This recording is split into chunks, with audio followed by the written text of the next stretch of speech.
Today's September 2nd, September 2nd, 1999. Stephen Reid interviewing Walter Jackson. I just want to see. Okay, my first question is, where were you born? Bellinville Hospital. And what year was that? 1937. June the 11th. Okay.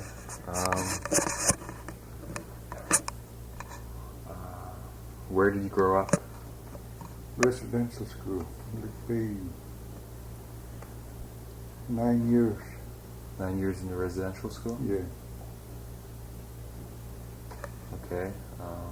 Then you moved back to Bella Bella? Yeah, and then went back to school here, and they didn't have any, the highest on the grade was grade 7.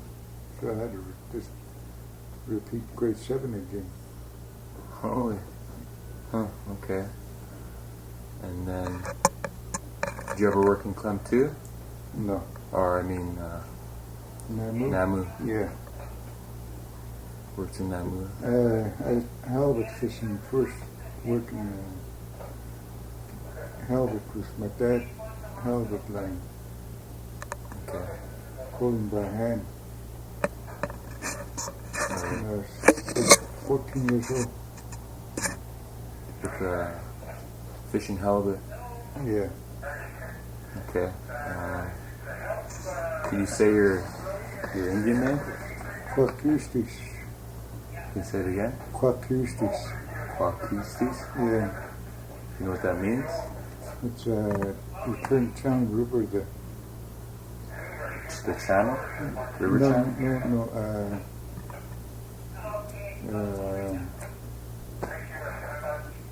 I forgot the name for English now. Oh, that's alright. Who are your parents? Walter Jackson and Emma.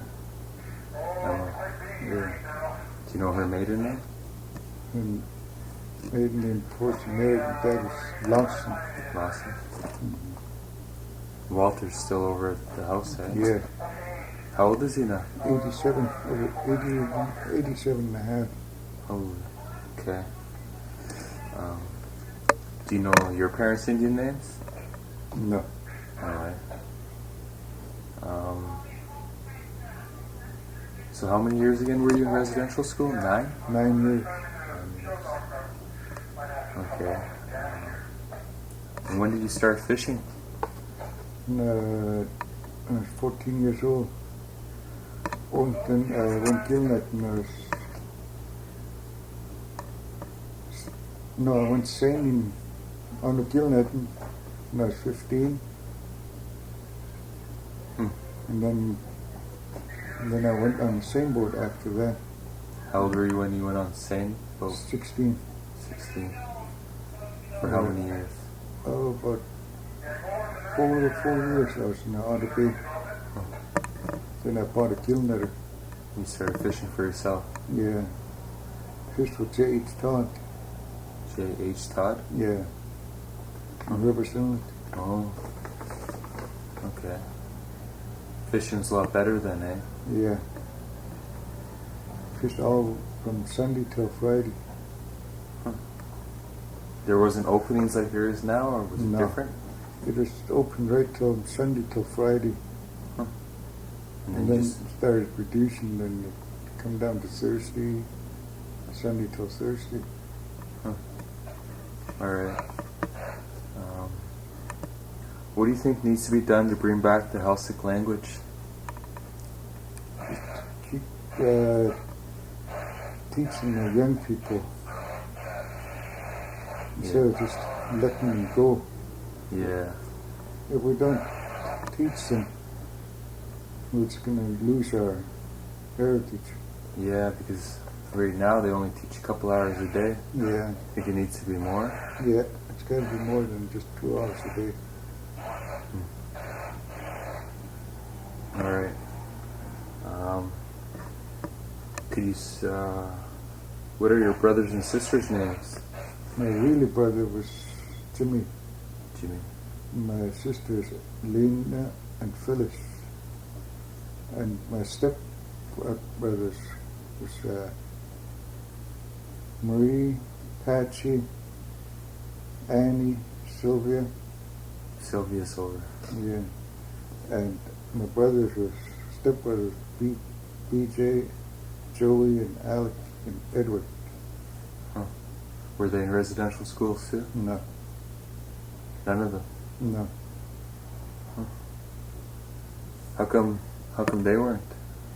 I really couldn't say because I wasn't around my dad that much after. I was out most of the time. Fishing and stuff. Yeah. Okay. What jobs have you done besides fishing? I worked in a cannery. First job we did was in a reduction plant. Oh, stink old reduction. Then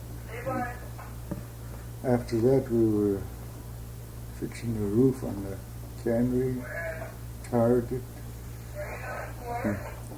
And then I moved to another place, and I worked in Ocean Falls. We built that Cypress Hotel and apartment in Ocean Falls. Oh yeah. During the winter. It's gone now, I guess. Yeah, it's still standing. Oh, is it? Yeah. Ocean Falls. Huh. All right. You guys have a camp? Maybe you could tell us about the camp. In Striker Bay? Yeah. Yeah. We used that, we built that maybe about 22 years ago. Huh. And it's still standing, and we still use it. Yeah. What do we use it for? We use it for harvesting seafood Yeah. for the winter, seaweed and that. How many years has it been since you've been out there? Well, we were out every year. For a long time, eh? Yeah. Right through spring. Sometimes we go out there during the summer, just spend some time out there and do some lawn jigging or something. Mm-hmm. Big clams. And you guys, when you first made it, you used cedar shingles? Yeah. We just beachcomb wood for sakes. Oh. We had our own Mercedes and that. Who taught you how to do that? My dad. Your dad? Yeah. Huh. Did your dad teach you how to fish too? Yeah. He didn't teach me that long. I had to learn on my own. Yeah. Huh. And then you also had what was it called? Where people can stay or Bed and breakfast. bed and breakfast? Yeah. How many years did you guys have that? About 3 years. 3 years, eh? And I had it closed down because I lost my late wife. Right.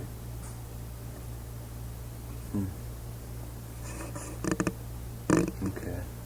Do you have any stories? Do you remember any old stories that you can tell? Not that familiar with stories. Yeah. I know you got a lot of other stories. I guess you really noticed Bella change over the years, eh? Oh yeah, a lot of changes. First years ago, it used to be just a wooden road. Mm-hmm. And where your other grandpa is, just down to as far as Josie's. Front road. Yeah. And that was all built by manpower and No machines. no machines. Free labor. The community did it. Yeah, Did they upkeep it too? yeah. They even done that to the wharf too. Upkeep. All right. Do you remember a long time ago were the chiefs more strict than they are now? Yeah, they were way stricter than before. Every time any strange boat comes around,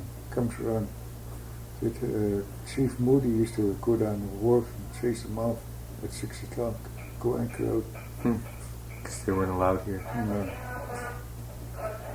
that way, there were local cops too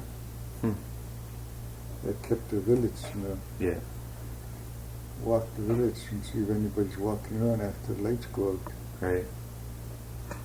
They turned the lights out at 12 o'clock. Right.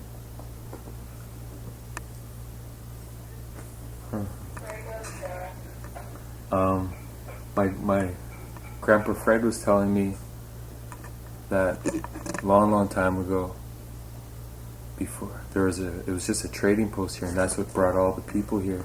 Yeah. And before that, there was a whole bunch of bands all over here. Yeah. Do you remember where your family came from? Which of the bands? My father was from Roscoe Inlet. Roscoe. And I don't know which one was from Quackoosties, and my mother was from Gale Creek. Gale Creek. Yeah. And then when the trading post came in, they came here. Yeah, all the groups moved in together. There was so much of that hazard is from Queen Charlotte coming over, wiping out each group, trying to wipe out each group. They were trying to wipe out the groups. Yeah, they come here and they slaughtered a whole bunch of kids. Who was this? Massett over Queen Charlotte. The Haida? Yeah.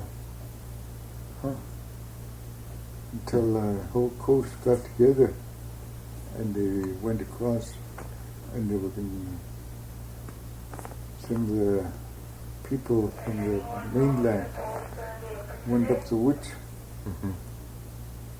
And those themselves on a canoe waited, and then they went ashore, paddled toward them, was going to wipe them out.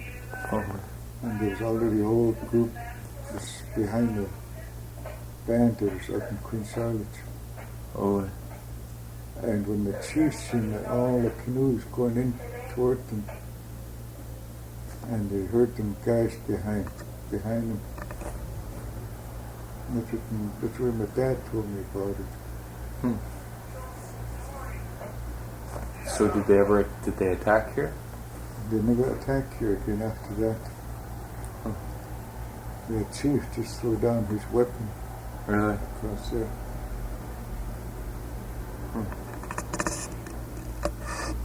Good. If you could tell your great-grandkids and your future generations coming up one important thing about life or fishing or whatever you want, what would it be? The more important thing is just to keep harvesting your own for the winter. Yeah. Because it's better to keep your winter supply than try and sell it. Because the money don't last in your hand. Yeah. It melts.